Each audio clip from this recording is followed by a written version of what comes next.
Bienvenue sur Héros Vagabond, le podcast des imaginaires du changement. Je m'appelle Christelle Gentot et je suis artiste nomade. Aujourd'hui, j'anime ce podcast avec Thierry-Chan Lebrelet, un autre artiste nomade.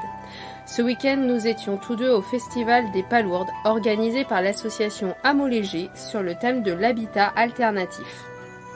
Donc il y avait 450 personnes à peu près et il y en avait plusieurs centaines sur liste d'attente tellement ça a eu de succès. Ça se déroulait sur un lieu qui s'appelle l'Escampette à Saffré, un très beau lieu d'accueil d'ailleurs qui accueille aussi des séminaires, des mariages, etc. Il y avait plusieurs pôles.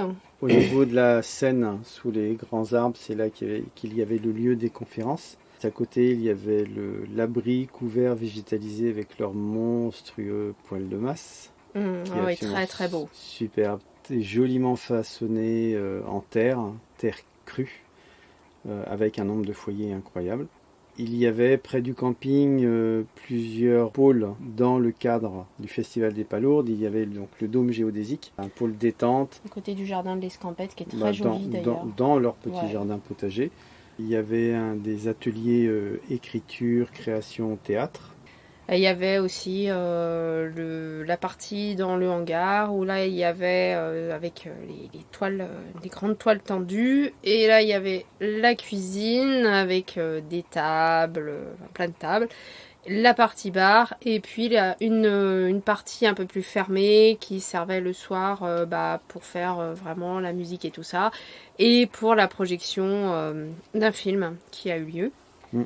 Donc voilà à peu près, il y avait différents petits pôles après, pôle créatif, il y avait une petite tente avec des jeux en bois, très sympa. Donc on y est allé dès le vendredi. Juste à côté de la gare d'enfants. Oui, parce que là aussi il y avait un petit pôle pour les enfants. Voilà, il y avait des bénévoles qui se relayaient à tour de rôle pour garder les petits, pour que les parents puissent participer aux différents ateliers. Oui, c'était des festivaliers qui s'occupaient des enfants. Oui, quand je dis des volontaires, c'était des festivaliers, puisque donc ce festival était sur la base du participatif, ce qui fait que quand on arrive, on s'inscrivait à un grand tableau, il y avait plein de différentes tâches et tout. Nous, on s'est occupé pendant 1 heure, le samedi soir, de faire le tour du site. Notre rôle, c'était poubelle, cendrier, vérifier que le tri sélectif était bien respecté. Et d'ailleurs, à ce propos, c'est là qu'on voit la différence avec certains festivals, festifs, musique, etc. Là, tous les festivaliers qui étaient venus étaient vraiment dans une idée d'améliorer le futur, de s'améliorer soi-même, et dans le respect de la nature, le respect des autres. Il n'y a eu aucune incivilité pendant tout le festival, ça c'est absolument incroyable. Pas de déchets, Pas de déchets. Nous, on l'a fait le samedi soir. Ça veut dire qu'il y avait eu déjà tout le vendredi fin de journée, le vendredi soir avec les festivités, le samedi toute la journée. J'ai trouvé un tout petit bout de plastique par terre dans l'herbe. C'est tout ce que j'ai trouvé. Les poubelles étaient toutes respectées. Le tri sélectif était totalement respecté. C'est juste incroyable de voir, à la veille de la fin du festival, de voir un site aussi propre, quoi. Franchement, mais tous les festivals de France devraient en prendre de la graine. Et c'est vrai que l'idée que ce soit comme ça autogéré et participatif, c'était vraiment super parce que du coup les organisateurs, ils n'ont pas eu à payer des personnes pour entretenir le site et pour faire tout ça. Eux, ça leur faisait beaucoup moins de travail à faire. Et il y avait plein de tâches que les personnes pouvaient prendre. Il y avait ceux qui s'occupaient des toilettes sèches et donc c'était par tranche de 1 ou 2 heures.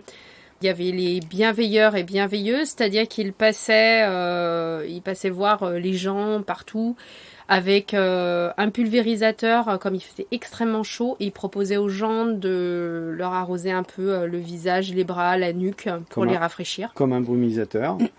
D'autres passaient avec les carafes d'eau, en mettant bien en évidence carafe d'eau qui a besoin d'eau, et donc comme ça permettrait de remplir les petites bouteilles perso, les verres. Et puis ils étaient là aussi pour veiller que personne ne fasse de malaise, parce qu'il y avait vraiment des personnes de tous les âges. Ça allait des bébés à des personnes âgées. Voilà, il y avait vraiment de tout, comme dans la société en fait.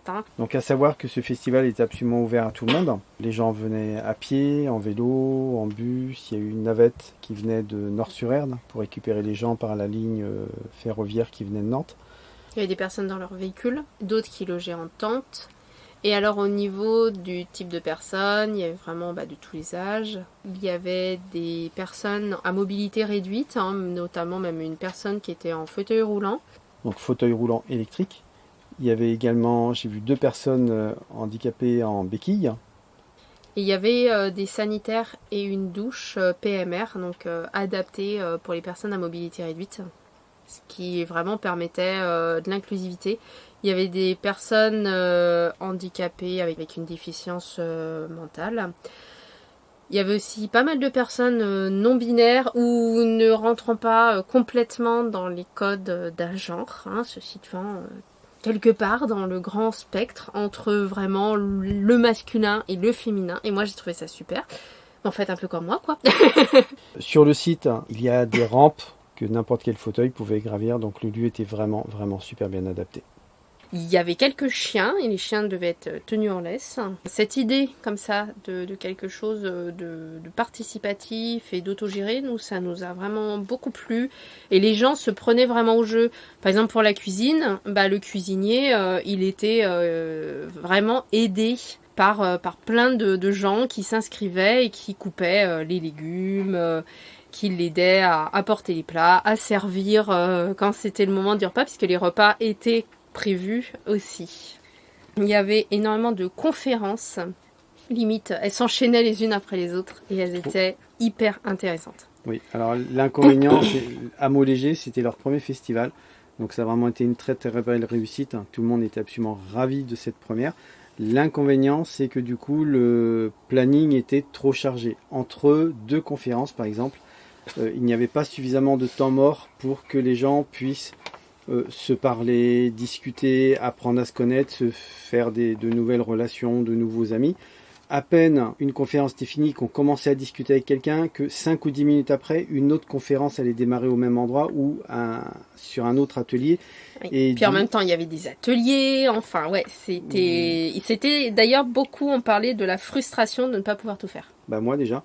J'avais le Dôme Géodésie qui commençait à 10h, donc en attendant je me suis promené du côté de l'autre conférence qui démarrait, qui avait l'air très intéressante, mais du coup je me suis forcé à ne pas la suivre, parce que je voulais vraiment voir le Dôme et je voulais rencontrer celui qui l'animait.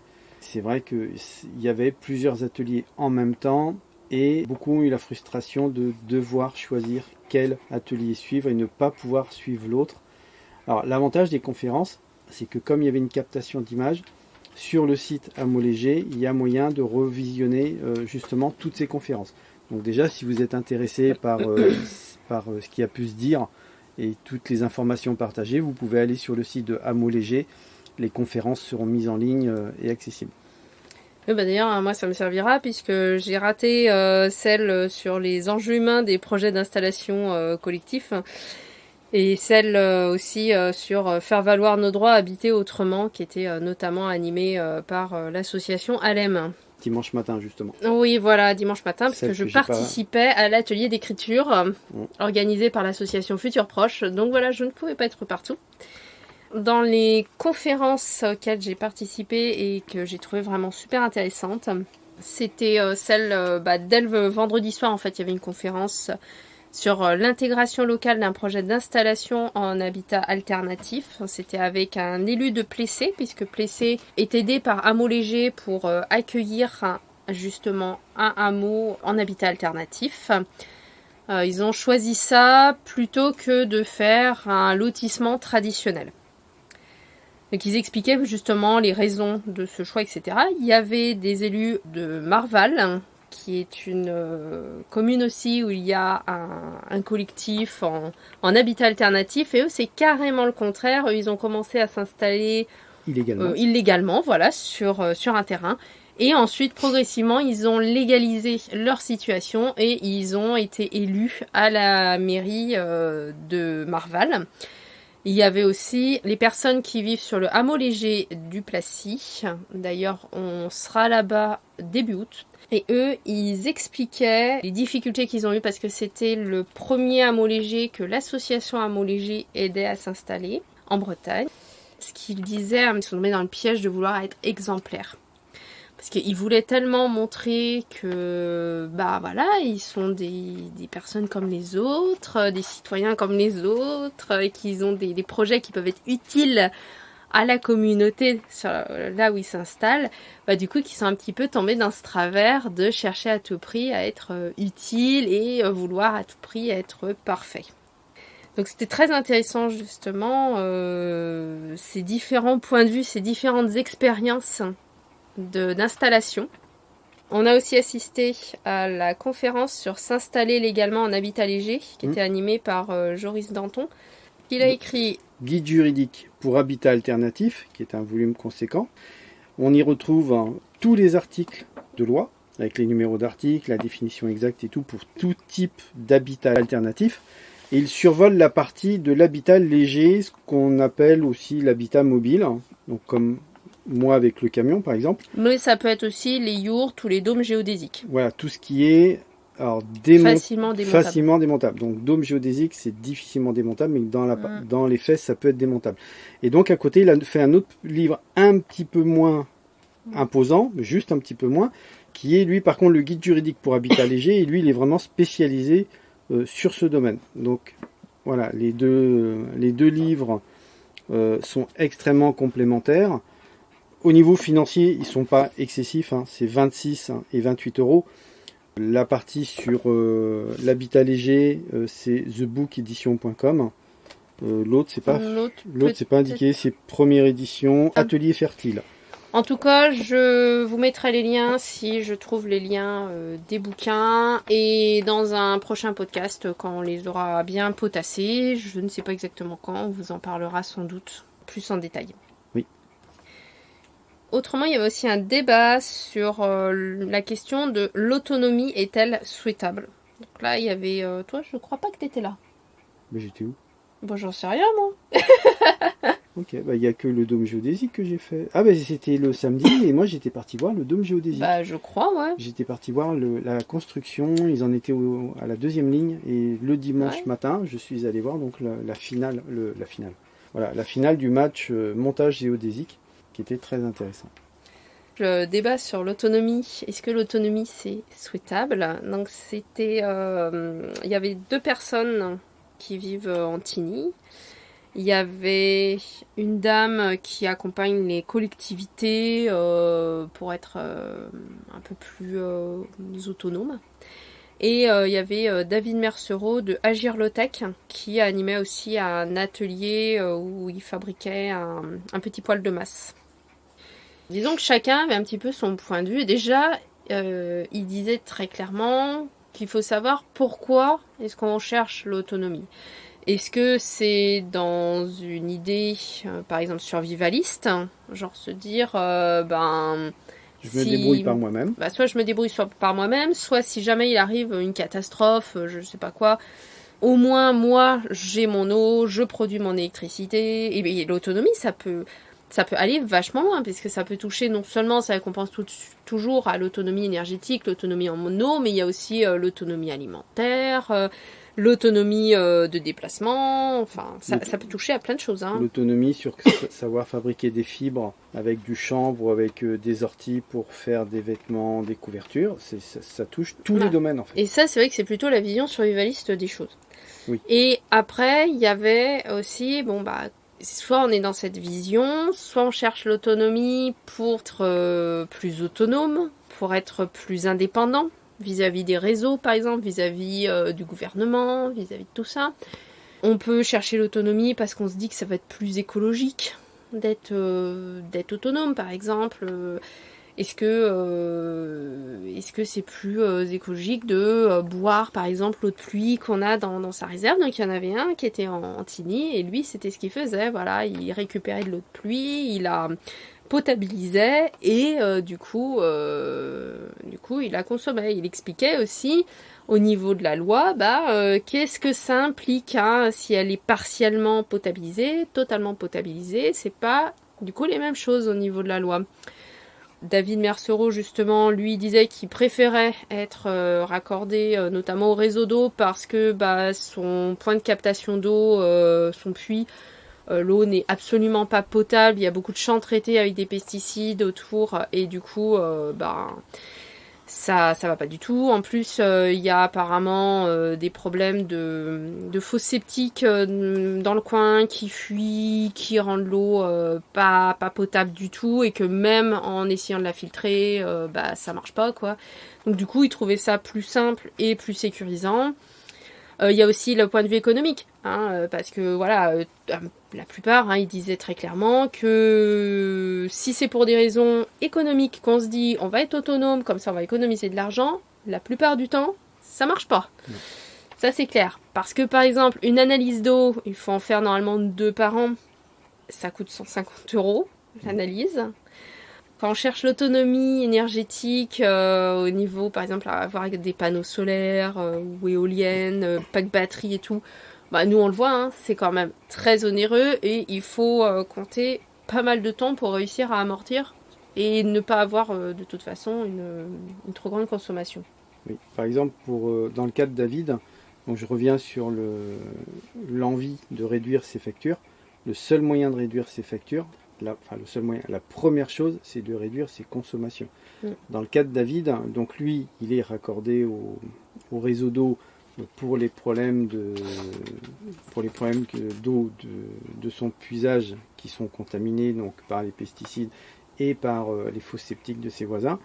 Par contre, pour ne pas être tenté de trop consommer d'eau, lui, pendant très longtemps, il s'est déconnecté volontairement du réseau. Aujourd'hui, comme il le disait pendant l'atelier, il en est rendu à consommer seulement 18 litres d'eau par jour. Et pour ne pas être tenté de faire couler l'eau, de l'utiliser à tout va, le seul point d'eau qu'il a, lui, elle est dehors, devant son logement. C'est-à-dire qu'à chaque fois qu'il a besoin, quand il doit se laver, il va chercher l'eau dehors, il la ramène à l'intérieur. Alors, il l'a dit, si j'installais l'eau courante dans ma partie cuisine, dans ma salle de bain, ce serait génial, ce serait du confort. Mais il a dit, je sais clairement que ma consommation d'eau augmenterait, et ça, je ne veux pas. Ouais. Et là-dessus, je l'ai trouvé exemplaire, et je suis admiratif. De toute façon, ça ressortait lors de ce débat, tout le monde le disait, c'est la sobriété avant tout. Qu'on soit raccordé à des réseaux ou pas, qu'on essaye de faire au maximum sa propre alimentation ou pas, c'est la sobriété qui est à rechercher, puisque c'est finalement là que se situe la clé. Pour tout, d'ailleurs. Alors, l'autonomie ou la recherche d'autonomie, ça peut avoir un avantage dans le fait de prendre conscience de ce qu'on consomme et d'aller justement vers une démarche de consommer moins. C'est d'ailleurs ce qu'on disait quand on avait discuté dans un précédent podcast de est-ce que c'est écologique de vivre en véhicule. Eh bien finalement, on avait parlé de ça justement, que ça permettait de prendre conscience de sa consommation d'eau quand on a une réserve d'eau, par exemple. Nous, je repensais à ça par rapport aux 18 litres que consomme David. Nous, à nous deux, dans le camion, on est à peu près à une moyenne de 30 litres par jour. Donc 30 litres par jour, je trouve que c'est déjà très bien. Bah oui, sachant qu'on fait une partie des lessives à la main, ouais. Et encore, on a une douche. On a l'eau courante. Donc il y avait aussi, alors ça on n'y a pas participé, par contre une personne nous en a pas mal parlé, d'une sorte de speed dating qui permettait de savoir dans quelles questions il faut poser quand on veut faire un collectif d'habitants. Et la personne avait trouvé que c'était super bien de savoir un petit peu orienter justement les questions pour savoir qu'avec cette personne, on pourrait faire un collectif, vivre, etc. ensemble, ou pas. Parce qu'il y a vraiment des questions où c'est crucial de s'entendre. D'ailleurs, c'est quelque chose aussi qui revenait très souvent dans tous ceux qui parlaient des habitats, des hameaux, un habitat alternatif qu'ils avaient pu accompagner, ou qu'ils avaient sélectionné, ou qu'ils avaient pu monter. C'était le fait que le collectif soit mature. C'est-à-dire que d'ailleurs, les élus, quand ils ont des dossiers de 2, 3, 4 collectifs qui voudraient s'installer par exemple sur un terrain où eux ils veulent créer un hameau léger, ils vont systématiquement privilégier le dossier du collectif qui est le plus mature que ce soit dans sa vision des choses ou dans le facteur humain. Parce que il faut vraiment que ce soit très solide. Le facteur humain, c'est vraiment quelque chose qui peut devenir problématique. Donc il y avait plein d'ateliers autrement. On en a déjà un petit peu parlé. Mais il y avait donc un atelier sur faire un mur en palette autoporteur qui était animé par Ouz Wood Aura. Sans clous ni vis, c'est fait avec des cales qui s'emboîtent et des planches qui se coincent à l'intérieur. C'est difficile à décrire, c'est super ingénieux. Ah, moi, ça me faisait énormément penser aux jeux Jura, là, les maisons qui s'emboîtent. Mais c'est complètement ça. Tout à fait. Il y avait donc la fabrication d'un dôme géodésique par Maxime Crépeau. Est-ce que tu peux nous en parler un petit peu plus, puisque toi, tu as été plusieurs fois le voir? Alors, on refera un sujet beaucoup plus complet sur ce dôme géodésique, parce que je l'ai enregistré un moment, il faut qu'on trie. C'est très intéressant. Alors lui, il vit dans un village où il a créé un lieu. Lui-même vit dans un dôme géodésique. Ils ont racheté un ancien hôtel. Ils ont fait les parties communes dans cet hôtel, ce qui fait que lui, dans son dôme, il a fait le choix de n'avoir ni cuisine ni salle de bain. Au niveau de la génération d'humidité, tout ça, c'est quand même plus simple. Il nous a expliqué les erreurs qu'il a fait pendant le montage. C'est pas vraiment des erreurs, mais c'est des choses qu'il ne referait pas s'il devait remonter un dôme géodésique. Là, sur l'atelier, sur l'escampette, il a monté un dôme géodésique en bois de petite section. Donc il n'a pas du tout vocation à devenir une habitation. Le lieu, l'escampette, donc garde cette structure parce que donc ils n'ont pas l'intention de la couvrir, ils veulent simplement la végétaliser. Et ça servira de lieu de détente, de relaxation, avec des couvertures au sol, des hamacs. Mais c'est très intéressant. Donc il a parlé de toute la partie technique, comment monter un dôme, les efforts qui sont dessus. Mais voilà, on ne va pas s'étendre là-dessus. On fera un autre podcast vraiment dédié à tout ça et on en parlera plus en détail. Il y avait un atelier sur la construction d'un petit pal de masse par Agir Low-Tech. Ils ont fait breveter, c'est ça, l'intérieur du poêle. Alors, ce qui fait qu'après l'extérieur, on peut faire la forme qu'on veut. En cours de brevet. Ouais. Mais une fois que le brevet sera accepté, j'en ai parlé avec lui, il n'y a pas de problème, c'est juste une histoire de délai administratif. Le temps que les dossiers soient instruits, mais donc l'homologation va être obtenue. Une fois qu'elle sera obtenue, ce sera la plus petite structure interne en poêle de masse homologuée pour les assurances. Et donc ça permet de chauffer un endroit moyennement, voire pas bien isolé, comme un tout petit dôme pas bien isolé, à partir de 15-20 mètres carrés. Et si c'est dans un habitat qui, lui, par contre, est extrêmement bien isolé, très bien conçu... Qui a beaucoup d'inertie, surtout ça. Oui, voilà, c'est ça que j'entends. Et qui a beaucoup d'inertie.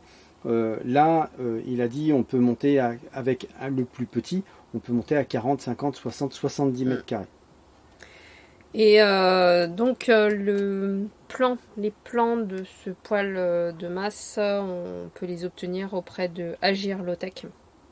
On vous mettra les liens. Il y avait aussi un atelier de construction en terre crue où ils expliquaient les différents types de terre, leurs propriétés et les principes de la construction en terre crue. Il y avait aussi une personne qui expliquait les bases d'une petite installation solaire, vraiment qu'est-ce que c'est le principe, comment est-ce qu'on relie des batteries à un panneau solaire, qu'est-ce qu'il faut privilégier comme type de batterie, etc. C'était vraiment ludique, on va dire. Et il y avait aussi des ateliers créatifs, il y avait des réalisations de fresques, des réalisations de récits, un atelier d'écriture le dimanche matin avec l'association Futur Proche. Ça, je vous en reparlerai parce que ça a été une expérience que j'ai trouvée absolument super. d'écrire à 3 une histoire. Pour l'instant, il va falloir qu'on la peaufine puisqu'on a fait le premier jet. On a 1 semaine pour la peaufiner. Et après, elle sera en libre accès sur le site de l'association Futur Proche. Il y avait aussi du yoga, de la danse, des massages, de la méditation. Donc c'était pas juste axé on va parler que du juridique, que de la manière de créer des collectifs, que sur la technique. Non, il y avait aussi vraiment tout un côté penser à soi, penser se projeter dans l'avenir, côté bien-être, côté détente. Voilà, c'est pour ça qu'il y avait aussi le pôle de détente qui faisait d'ailleurs beaucoup de bien quand on commençait à fatiguer. Donc il y avait aussi de la musique. Oui. Il y a eu les improviseurs qui ont fait de la musique le samedi soir. C'était des personnes qui improvisaient entre elles et c'était vachement bien. Il y avait un DJ dans une caravane, Eriba Sound System, c'était très marrant. Il était dans une petite Eriba et le dessus s'ouvrait et en fait on le voyait, on voyait juste sa tête et son buste et puis ses platines. C'était vraiment original quoi, vraiment original. Et puis il y avait le spectacle le vendredi soir, Oniri 2070, c'était par Organic Orchestra, c'était leur dernière date de leur tournée, et c'était un spectacle onirique, vraiment, ils faisaient tout sur place, au moment donné, que ce soit les sons, les voix, les chants, il n'y avait que les histoires, les récits qui étaient enregistrées et même les jeux de lumière, les images projetées, elles étaient créées en direct en fait avec des petits objets. Enfin, c'était vraiment magique et c'était projeté sur une île imaginaire qui s'appelle Oniri en 2070. J'ai vécu un moment d'histoire. C'était plus de 300 espèces qui disparaissaient tous les jours. Donc avec des personnes qui font face à un changement climatique, certaines qui sont enfermées dans un état d'esprit, on va dire arriéré, mais qui est finalement celui d'aujourd'hui, et d'autres qui ont rebondi, ont essayé de s'adapter et qui y ont trouvé même un avantage en prenant plus de temps, en retrouvant l'humain. Et en plus, ce groupe Organic Orchestra, ils ont une particularité. Ils font un spectacle, son, lumière, chant, et ils ne sont raccordés absolument à aucun réseau. Ils ont trouvé le moyen de faire un spectacle qui dure pas loin de 3 heures, je crois. 1 heure et demie. Ouais, je crois qu'ils ont bien débordé. Pour moi, ça a duré plus d'1 heure et demie. En consommant moins de 1000 watts. Et ces 1000 watts, en fait, alors, donc, d'abord, le groupe a une particularité, il ne pollue pas. Il se déplace de spectacle en spectacle par la route en vélo. Les 4 membres du groupe donc ont chacun leur vélo avec une petite carriole pour porter le matériel. Donc, ils ont des vélos à assistance électrique. Ils ont modifié le système pour que, en faisant d'autres branchements, au moment où ils pédalent, du coup, la roue arrière distribue de l'énergie. Et pendant le spectacle, ils pédalent régulièrement sur les vélos pour donner un peu d'énergie sur la partie image. Régulièrement, ils se remettaient sur les vélos pour recharger leurs tablettes sur lesquelles ils avaient beaucoup de commandes d'instruments. Et de lumière. Quand ils voyaient en fait que les lumières commençaient à diminuer, il y en a un, voire les 2 qui remontaient sur les vélos. Et donc voilà, ils produisent leur propre électricité. On était sous les grands arbres, ils n'étaient absolument pas raccordés au réseau. Et avec l'ingéniosité de ce groupe et donc les vélos qui produisent de l'énergie, ils faisaient un spectacle en fabriquant leur propre électricité. On sera amené normalement courant de l'automne à rencontrer un ou plusieurs membres du groupe et on fera un podcast entier avec eux pour qu'ils nous parlent de leur démarche, les avantages, les inconvénients, les joies, qu'est-ce qui les a amenés à faire ça, quel est leur mode de fonctionnement, donc voilà. Parce que c'est très intéressant, artistes et qui se déplacent comme ça à vélo d'un lieu de tournée à un autre. Et ils venaient de loin. Donc il y a aussi une chose à laquelle on n'a pas pu assister. C'était la projection débat d'un film documentaire qui s'intitule Là est ma maison de Sophie Rétoré. Alors, la réalisatrice a accompagné un homme de 70 ans qui vit dans son camion et qui sillonne l'Europe pour encadrer des chantiers participatifs. Et il aide ceux qui construisent eux-mêmes leur maison en paille et en terre. Donc au fil du voyage, elle a interrogé sa façon d'habiter le monde et ce que signifie être chez soi. Et ça devait être aussi très intéressant. Et finalement, c'est une excellente question qu'on se pose un peu tous et qui pousse à aller aussi vers l'habitat alternatif finalement. Qu'est-ce que c'est qu'habiter le monde ? Comment on fait ? Et qu'est-ce que ça veut dire être chez soi ? Et qu'est-ce que c'est un chez soi en fait ? Et lui, donc, quand il était dans les lieux collectifs, les chantiers participatifs, là, il était vraiment dans un collectif, dans un groupe. Et puis après, il repartait sur la route pour se ressourcer, et là, dans la solitude. Et donc, lui, il alterne entre le collectif et la solitude. Et ça aussi, c'est un rythme de vie qui est particulier. Et finalement, c'est quelque chose qui est revenu beaucoup au fur et à mesure de ce festival. Cette interrogation qui revenait très souvent, c'est est-ce que j'ai envie de vivre seule sur mon terrain avec ma famille ou moi tout seul dans mon habitat, ou est-ce que je veux vivre dans un collectif, dans un hameau léger, dans un habitat partagé, dans un habitat collectif. Et ça, c'est vrai que c'était vraiment cette question qui a tiraillé énormément de personnes. Je pense pas qu'elle soit repartie avec la réponse parce qu'au fait, la réponse, elle est compliquée. Elle est multiple. Et voilà, la réponse, elle dépend déjà de nous, des rencontres qu'on fait. Être en solo, ça a des inconvénients et des avantages. Et être en collectif, c'est pareil. Il y a des avantages et il y a des inconvénients. Notamment le facteur humain. Que retiens-tu de ces 3 jours ? Ce que j'en retiens, c'est les rencontres.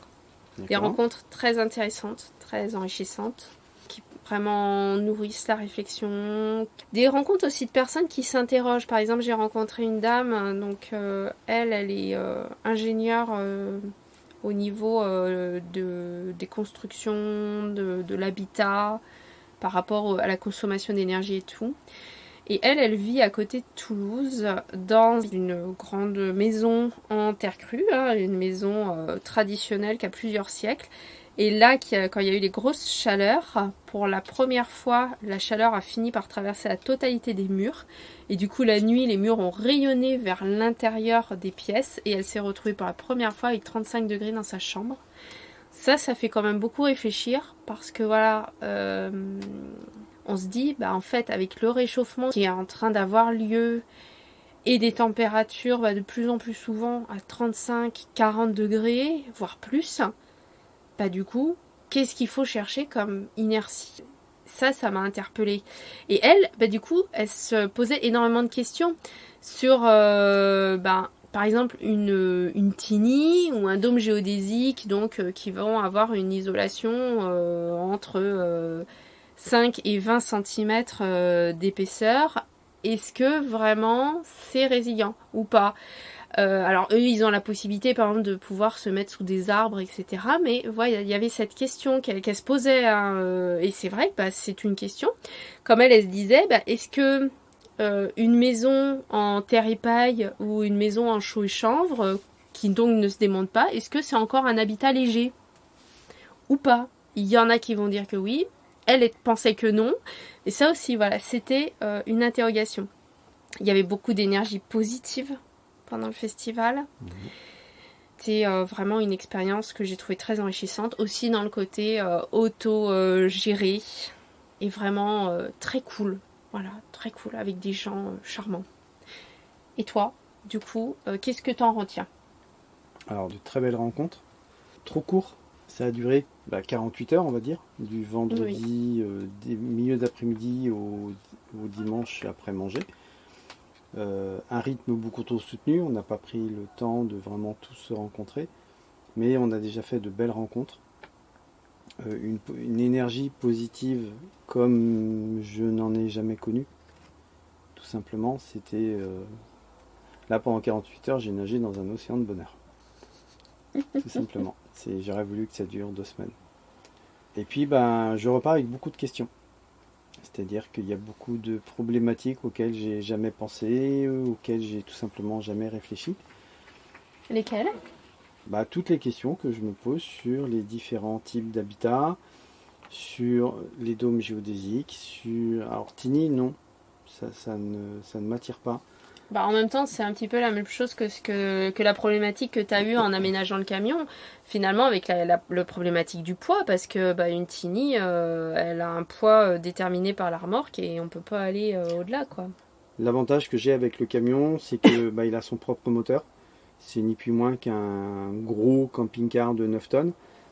Alors que la Tiny House, il faut... déjà, elle fait 3 tonnes 5. Elle fait près de 4 mètres de haut pour la plupart. Quand c'est pas plus de 4 mètres. Il faut un véhicule conséquent.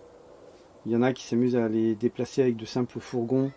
C'est franchement déconseillé. Il faut généralement de très gros 4x4. Ou des gros fourgons. Ou des très gros fourgons, mais vraiment les fourgons comme type Iveco artisan, Daily, comme l'Iveco Daily, qui lui fait déjà 3 tonnes 5 et qui a le droit de tracter 3 tonnes 5. Mais dans les fourgons, à ma connaissance, il n'y a que celui-là. Donc c'est complexe, c'est pas facile à stationner, donc c'est beaucoup plus compliqué. Moi, avec le camion, je m'arrête sur un parking, je reste quelques jours, j'ai pas de souci. Ça reste un véhicule stationné, il n'y a aucune béquille au sol, il n'y a rien. Mais je suis parti avec beaucoup de questions sur tous les différents types d'habitats. Alors, terre-paille, j'ai pas pu assister à l'atelier sur la terre, donc j'ai pas plus d'informations. Je pourrais avoir des informations plus tard. Il y a le dôme géodésique, il y a plein d'autres types d'habitats. Parce que c'est pareil, tout n'était pas présenté. Ça aussi, ça pourrait être amélioré pour une seconde édition, s'ils font une seconde édition du Festival des Palourdes, et présenter davantage d'habitats alternatifs. Alors l'association Twiza, qui accompagne les chantiers participatifs, était là. Je n'ai malheureusement pas eu l'occasion d'aller leur parler parce que à chaque fois que je me suis approchée du stand, il y avait plein de monde en train déjà de leur parler. Du coup, ça n'a pas pu rentrer dans le planning, mais c'est vrai que ça aurait été bien. Beaucoup de questions, donc beaucoup de réflexions à venir. C'est vrai que dans les modes d'habitat alternatif, il y a un mode qui n'est pas du tout abordé, mais qui pour moi peut en faire partie, c'est l'habitat flottant. Que ce soit maison sur bidon, maison sur pilotis, bateau. On avait vu à Blain l'année dernière ou il y a quelques années, sur le port, il y en avait un, il avait une barge de maintenance toute bête, et dessus il a posé une caravane. Voilà, et c'est un habitat alternatif. C'est juste que lui il est sur l'eau. Donc je pense que dans les éditions futures, peut-être que l'habitat flottant pourrait être ajouté. Il y en a sûrement des gens qui du coup se sentiraient vraiment concernés. Et après, il faut voir si l'habitat flottant, il peut être... Est-ce que c'est un habitat qui s'adapte au changement climatique? Est-ce que c'est un habitat qui peut être écologique ou pas du tout? Parce que il y a quand même des inconvénients au niveau de l'écologie sur ce type d'habitat, ne serait-ce qu'au niveau des matériaux utilisés. Le gel-coat, les peintures, etc. Et puis au niveau des fluides qu'il faut réussir à vider dans les ports. Ça m'intéresserait, tiens, d'ailleurs, d'aller interroger une ou plusieurs personnes qui vivent dans un habitat sur l'eau, dans une péniche ou des choses comme ça. Ouais. C'est une piste.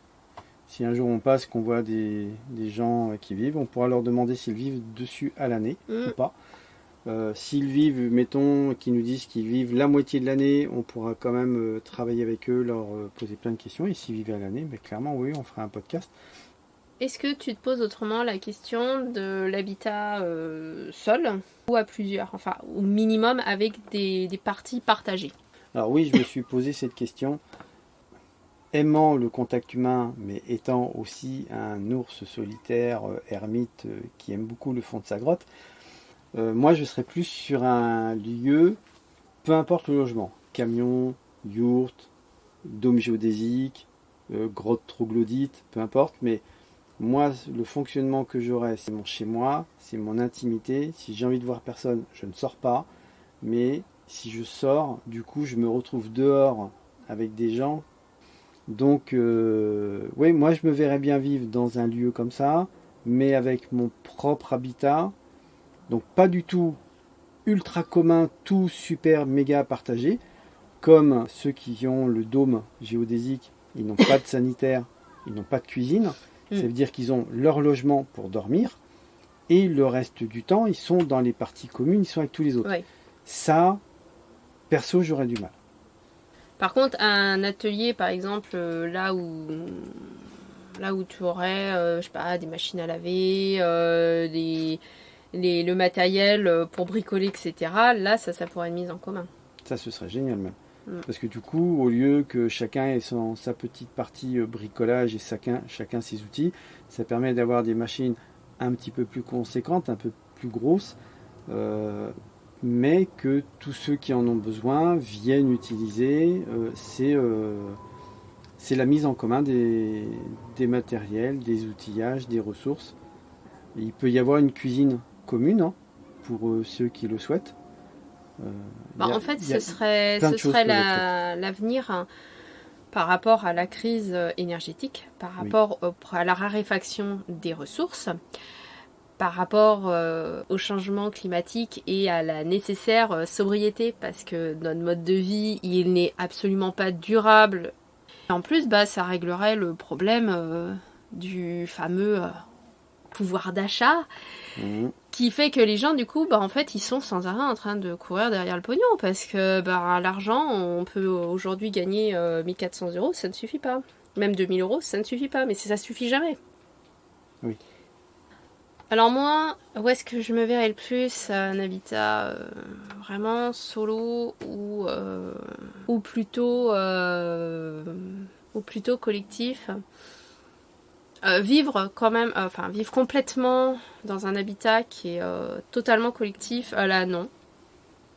Que j'ai vraiment besoin d'avoir des moments de solitude, quoi, tout simplement. Donc ça c'est ce qu'il y a de plus difficile. Par contre, c'est vrai que le collectif c'est important aussi, parce que autrement on finit par désapprendre de vivre avec les autres. Et le risque c'est de s'isoler complètement, et ça c'est pas le but non plus. La difficulté, c'est de trouver le juste milieu et de pouvoir vivre avec des personnes, même quand on n'a pas tout à fait les mêmes idées. Nous, je vois, on n'est pas toujours d'accord, hein, on n'a pas du tout les mêmes points de vue sur plein de sujets, d'ailleurs, en fait. Et voilà, on respecte le point de vue de chacun, et puis c'est tout. Mais il faut réussir à ce que dans les choses collectives, dans le fonctionnement collectif, est-ce que ça impacte pas? Voilà la difficulté en fait quand on vit en collectif. C'est plutôt ça en fait, la difficulté. Et il y a beaucoup de questions qui avaient été soulevées aussi, notamment quand j'ai fait l'atelier d'écriture sur le collectif. L'idée est-ce que faire très attention à bien intégrer tout le monde, à ce qu'il n'y ait pas de l'agisme à un moment donné, c'est-à-dire que les personnes plus âgées qui peuvent peut-être faire moins, ou même jeunes mais qui n'ont pas envie ou qui peuvent pas, par exemple, autant trimer que les autres pour faire la permaculture, pour faire les habitats, pour aller faire les courses et tout ça. Ne pas les mettre de côté et les stigmatiser, quoi. Pour une deuxième édition, c'est vrai qu'il y en a beaucoup qui ont demandé à ce que ce soit plus long, à ce qu'il y ait plus de pauses. Plus espacé, voilà, entre les ateliers.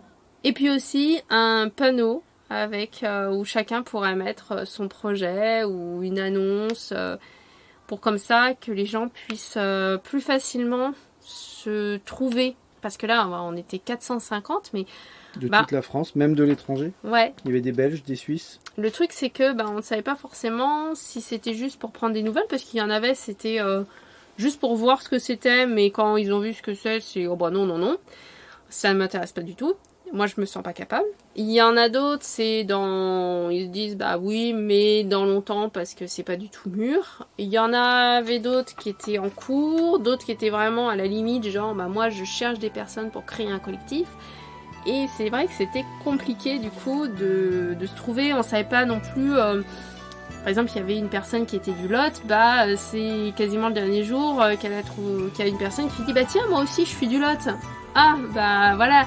Et je pense qu'elles auraient aimé se rencontrer dès le début en se disant tiens, voilà, on est du Lot, est-ce qu'on peut pas déjà se rencontrer, pouvoir discuter, est-ce qu'on n'aurait pas un projet qui pourrait être similaire, des choses comme ça, pour faire évoluer notre réflexion.